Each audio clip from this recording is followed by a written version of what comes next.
Michael Chebel, on va parler maintenant de votre père Malek Chebel qui aimait particulièrement l'art contemporain, mais pas seulement.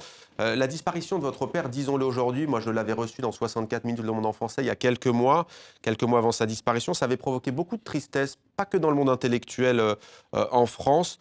Parlez-nous de cette fondation qui porte désormais son nom. Elle a été lancée à Skikda, sa ville natale d'ailleurs en Algérie, c'était à la fin de l'année dernière.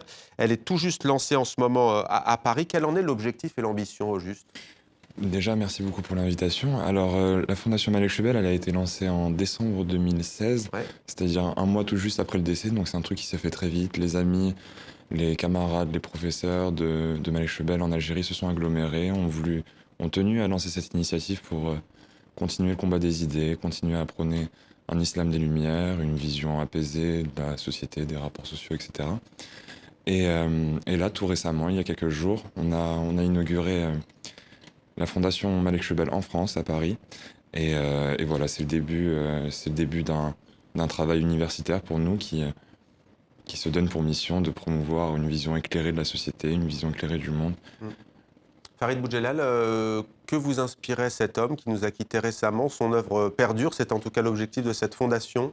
Oui, mais je ne l'ai jamais rencontré. Ouais.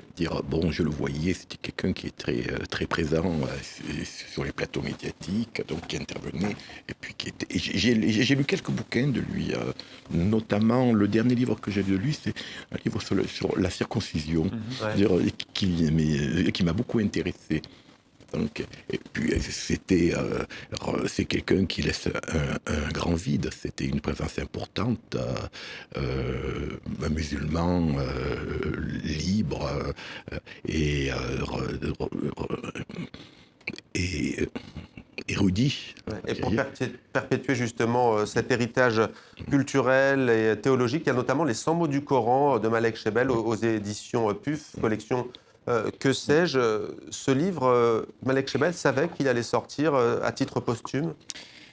À titre posthume, on ne le sait jamais, on ne peut que l'envisager, mais ça a été vraiment un livre des tout derniers moments. Il a été rédigé jusqu'au bout, jusqu'à la dernière ligne, donc c'est entièrement de sa main. Il est sorti le 12 avril, donc ça fait un peu plus d'un mois.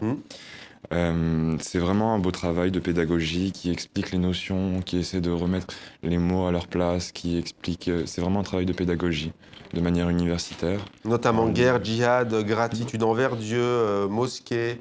Il y a vraiment beaucoup de définitions précises. Vous parlez de l'esprit des Lumières, l'islam des Lumières. Quel est-il, en tous les cas, celui, vous, qu'il vous a inculqué, peut-être à titre personnel à la maison, celui qu'il défendait aussi sur les plateaux télévisés, comme le disait Farid Boudjelal? C'est une vision apaisée des rapports sociaux. Il a beaucoup travaillé pour la pédagogie, la compréhension des cultures, de l'islam, de la religion, de sa pratique, des notions. Les 100 mots du Coran qui vient de sortir est vraiment une illustration parfaite de ce travail. Ça remet les notions à leur place, etc. L'islam des Lumières, on pourrait dire que c'est vraiment un islam qui est en accord avec la modernité, qui n'est pas figé dans le temps, qui s'inscrit dans le 21e siècle. Qui n'est pas fait que d'interdits aussi, peut-être? Absolument, Ouais.